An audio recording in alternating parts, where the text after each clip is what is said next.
Alright, what's up guys, Mitch or Deity, and today we're going over the new character that's going to be coming called Laia. She is a warrior earth, and she is limited. Fantastic. We are getting constant limiteds. We haven't had a collab in like 14 years at this point, so every time we tell you to save for the collab that's coming, we just get a new limited. So people are saying she seems insane. I have not gone over her yet.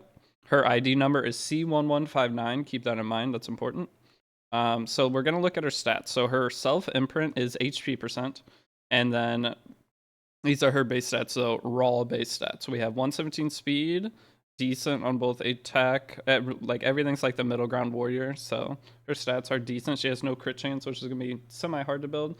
Both of her imprints appear to be HP. Yeah, they're both HP self and other things. So her hero skills. We'll go over her S1 first. Attacks the enemy with a sweet melody, increases counter awareness to caster by 10%. When the Spirit of Rock is unavailable due to cooldown count, triggers a dual attack from random allies. The Spirit of Rock is her S3. Damage still increases proportional to caster's max health. So HP scaling damage dealers, those are usually always the safest characters in the game. Okay, well, there's a bar there that does something. So she triggers a dual attack from a random ally every time she asks once. I mean, that's okay. Any character that does extra thing, but it's a random ally, so we got to keep that in mind. It's not like highest attack or anything, but any extra attacks that you get usually is a good thing. Unless you're fighting Lionheart Semia, or Roana, but no one plays Roana anymore. So dispels all debuffs from all allies. Wait, so our S2 dispels all debuffs from all allies and increases combat readiness by 15% before decreasing skill cooldowns of all allies for the cast by 1. Wait, that's actually insane. We got a decent character.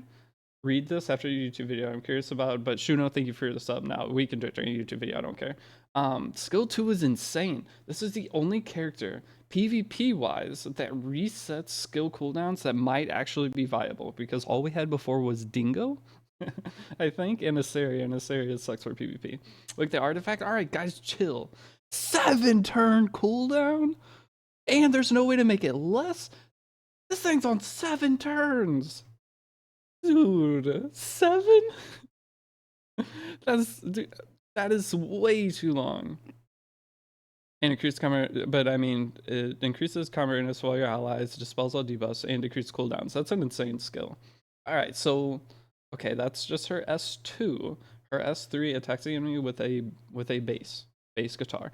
When with a bass, that's a guitar, right? That's not like the amp on the ground. All right. When the enemy is defeated, recovers health of the caster and grants an extra turn. Penetrates the target's defense and cannot trigger a critical hit. Amount recovering damage still increases the portion of master's cut health. How much penetration do we get? I love penetrating. But how much penetration? How deep are we going? It doesn't give us a penetration number. Amount recovering damage still increases proportional to it penetrates all of it? Oh wait, yeah, I guess it just says penetrates the target's defense. Dang, that's deep penetration. Amount recovered and damaged health proportional to caster's max health. Begins the first battle with full skill cooldown count, and when the skill is unavailable due to cooldown count, at the start of every turn decreases all skill cooldowns by 1 turn. She has a lot of skill cooldowns. She has it in her S2 and S3, but it's only for herself on S3. So she can crit though. So that's one difference with her. She can crit, and she has 15 crit base, which kind of sucks. Correct, she can crit. Her S2 cannot be reset. Why can her S2 not be reset? Oh, because when she S3, she has S2, and if she kills somebody, she'll be in S2. Is that what you're saying? S3 can't crit. When the enemy attacks with the base and the target extra turn penetrates. Oh, and cannot trigger a critical hit. You don't have to build her on crit chance. Why do they do this with every character that comes out? Every character, Huayang, there's like a huge list. But why does everything that penetrates defense not be able to crit? It's everything. Okay, so it cannot trigger a critical hit. Because Landy, I guess. Landy MO Ken. You need part 3 of beginner guide. I'm working on it. Okay, today we're starting the new thing to. I should be able to get part 3 up, but anything past part 3, I'm gonna have to use the new. Whose hair is this? Oh, sorry, we're doing a YouTube video. But yeah, so that's pretty good. I mean, it seems pretty good. And if she kills anything, I'm curious what her. Have we seen her multipliers yet? Like, is she actually going to be able to kill? How much HP is she going to need to kill on any of these things? I mean, she seems pretty solid, like really solid overall. Just this skill 2 ability seems insane. Yeah, she's good against Lua and Knockwall. She's good against like everything. I don't know. That's pretty exciting. And so this is what all she takes. Okay. I mean, she seems pretty good. How do I check her artifact? And we got a link to the artifact. What's her artifact called? If I go to artifacts, what's the artifact called? Oh, it's right here. Nice. All right, so her, ooh, look at that. We can turn it. This website's sick. Nice. Okay, so her artifact increases health by 10%. It's literally Lethe. It's just Lethe's artifact. It's just another Lethe artifact. At the start of turn, it's a 100% chance to decrease buff duration. Dude, she counters AOL.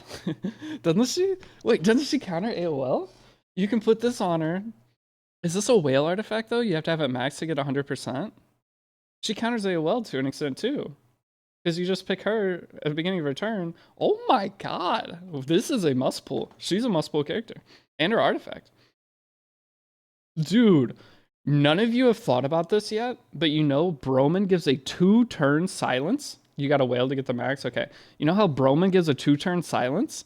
Now you can put this artifact on Mediator Cowrick, and you're never, it doesn't matter what debuff you got, that's getting cleansed for sure. Ooh, that's pretty nice. Dude, we finally got a benevolent Roman counter. Huge. Can be activated once every 3 turns. Hey, that's a good artifact. All right, so she's a must pull. She's a guaranteed must pull. Like her artifact, everything about her, even her artifact at not max, it's still good. But eventually you'll probably bottle this. It's a limited artifact, so using bottle analogies on it's pretty good. All right, so that's a Laia recap and Sweet Miracle. Must pull. I mean, you guys agree? I like that you can turn this. You guys agree though? Must pull character? She seems insane. Looks like it, yeah. Yeah, I think she's good for new players, old players, players who don't play. Not for PvE though. Those of you guys that play Epic Summon for PvE, I mean, she might be decent for PvE. She's probably decent. They're like okay because she gets a dual attack. Is she limited? Yes, this is a limited character. She's probably decent for PvE too because her S1's gonna pull a random attack. So I mean, even for like Holo Trials, and I guarantee she's good for she doesn't put any debuffs on, so she's gonna be good for raid too. I don't know. She seems insane. She seems absolutely insane. Another limited. I know it's always a limited. Okay, well that is the Laia recap. So she's gonna be a must pull character. I don't even think we need to see her once she's fully out. Her artifact's amazing. She's amazing.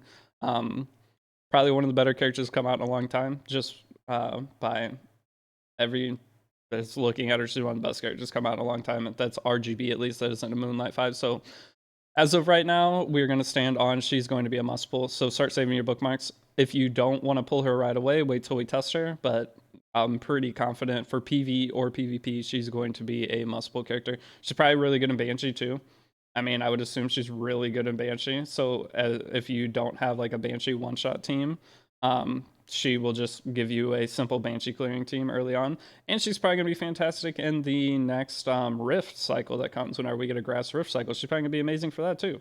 So yeah, that seems insane. Okay, well, that's going to be it. And I will see you all in the next video. Peace out.